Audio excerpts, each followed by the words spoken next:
राध्या की राजनीतिक सफलता पर दादी का गुस्सा फूटता है और प्रथम के बारे में पूछती हैं। अचानक जेल से लौटे प्रथम को देखकर राध्या अपमानित महसूस कर घर छोड़ने का निर्णय लेती है।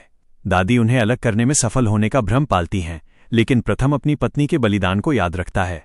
अंत में प्रथम अपनी पत्नी राध्या का हाथ पकड़कर उसे रोकने का फैसला करता है, जिससे कहानी एक निर्णायक मोड़ लेती है। पूरा परिवार बैठक में जमा था और सबके चेहरे पर उत्सुकता थी सिवाय एक के दादी। राध्या अपनी शानदार साड़ी में गर्व से टीवी स्क्रीन की ओर इशारा कर रही थी, जहां ब्रेकिंग न्यूज चल रही थी। ये उस जन आंदोलन की सफलता की खबर थी जिसकी अगुवाई उसने की थी। देखिए सब लोग, ये हमारी जीत है। राध्या की आवाज में एक जोशीला आत्मविश्वास था। घर के बाकी सदस्य उसे शाबाशी देने के लिए लगभग तैयार ही थे कि तभी दादी की कड़क आवाज ने माहौल को गंभीर बना दिया। दादी, जिनकी आंखों में गुस्सा और निराशा साफ झलक रही थी, राध्या को बीच में टोकते हुए बोली, बस राध्या, बस करो ये नाटक।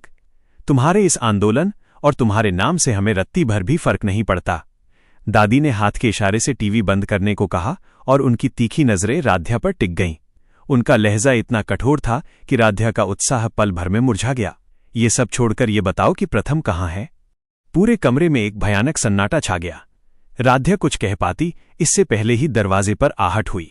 सबने पलटकर देखा तो एक अविश्वसनीय दृश्य सामने था। प्रथम वहां खड़ा था। वो थोड़ा थका हुआ लेकिन आजाद था।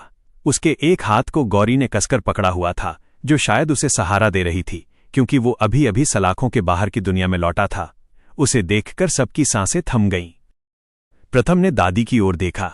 उसकी आवाज में एक अजीब सी शांति थी। मैं यहां हूं दादी। दादी के चेहरे पर एक पल के लिए राहत आई, लेकिन उनके मन की खटास बरकरार थी।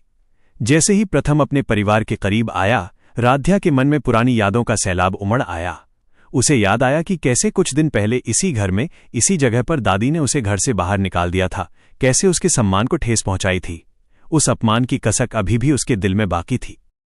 प्रथम के वापस आने से अब उसका फर्ज पूरा हो चुका था। उसने अपनी नजरें उठाईं और एक गहरी सांस ली। अब हम आप सबसे इजाजत लेते हैं, राध्या ने बहुत ही संयमित और शांत लहजे में कहा। ये कहकर वो पलटी और बिना किसी को देखे गौरी के साथ बाहर जाने लगी। दादी मन ही मन मुस्कुराईं। एक क्रूर संतुष्टि उनके चेहरे पर तैर गई। हाँ, आखिरकार राध्या और प्रथम को अलग करने में हम कामयाब हो ही गए, उन्होंने सोचा। उन्होंने मान लिया था कि अब उनके परिवार में उनकी ही मर्जी चलेगी।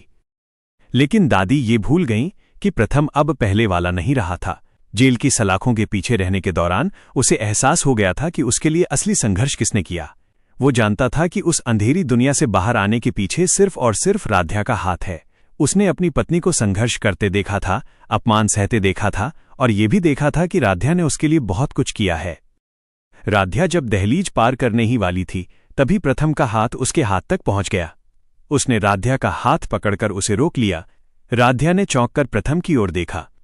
प्रथम की आंखों में अब कोई मजबूरी नहीं थी, सिर्फ कृतज्ञता और प्रेम का सच्चा भाव था।